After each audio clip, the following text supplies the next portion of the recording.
Hello നമസ്കാരം. ഞാനിന്ന് പറയാൻ പോകുന്നത് എൻ്റെ വീട്ടിലെ മീൻ കൊണ്ടുത്തരുന്ന ഒരു ചേട്ടനുണ്ട്. ഒരിക്കലാണ് ഇക്കയുടെ പേര് സെയ്ദലവീന.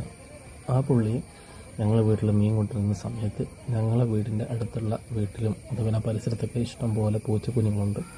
ഈ പൂച്ചക്കുഞ്ഞുങ്ങൾ ഈ പുള്ളി വരുന്ന സമയത്ത് ഈ പുള്ളി വണ്ടിയുടെ സൗണ്ട് കേൾക്കും.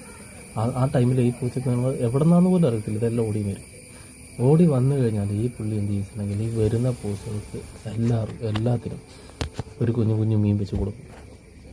ഈ മീൻ വെച്ച് കൊടുക്കുക എന്ന് പറഞ്ഞിട്ടുണ്ടെങ്കിൽ ഇത് കിട്ടാത്ത പൂച്ചക്കുഞ്ഞുങ്ങളെ നോക്കിയിട്ട് അതുങ്ങൾക്ക് ഇട്ട് കൊടുക്കും. മിനിമം ഒരു 24-25 പൂച്ച എന്തായാലും ഉണ്ടെന്നാണ് എനിക്ക് തോന്നുന്നത്, കുറഞ്ഞത്. എല്ലാത്തിനും കൊടുക്കും.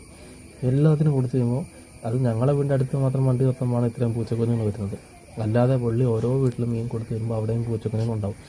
ഇതിലൊക്കെ മിനിമം ഒരു 1.5-2 കിലോ മീൻ തന്നെ അതിന് വേണ്ടി തന്നെ മാറ്റി വെക്കേണ്ടി വരും.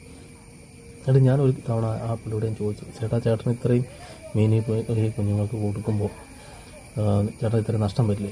ആ പുള്ളി പറഞ്ഞാൽ അങ്ങനെ ഇല്ല, അത് കുഴപ്പമില്ല എന്നാണ്. എന്നാലും ഇത്രയും 1.5-2 കിലോയ്ക്ക് അടുത്ത് നിങ്ങൾ മീൻ കൊടുക്കുന്നുണ്ട്, കൊടുക്കുമ്പോൾ ഇത്രയും നഷ്ടം നിങ്ങൾ സഹിക്കൂലേ?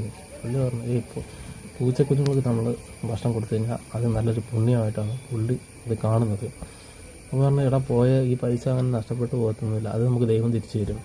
പക്ഷേ നിങ്ങൾ വിശന്ന് നമ്മൾ കാണുമ്പോൾ നമുക്ക് കൊടുക്കാണ്ടിരിക്കാൻ പറ്റില്ല എന്നാണ്. എന്തായാലും ദൈവത്തിൽ നിന്ന് പുള്ളിക്ക് അതിനനുസരിച്ചുള്ള ഒരു കൂലി കിട്ടട്ടെ എന്ന് പ്രാർത്ഥിക്കുന്നു.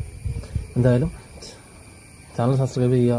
വീണ്ടും കാണാം. ഒരുപാട് വീഡിയോകൾ ഞാൻ എൻ്റെ ചാനലിൽ അപ്ലോഡ് ചെയ്തിട്ടുണ്ട്. എല്ലാ വീഡിയോയും കാണുക. നിങ്ങളുടെ അഭിപ്രായങ്ങൾ കമൻറ്റ് ചെയ്യുക. Okay, thank you.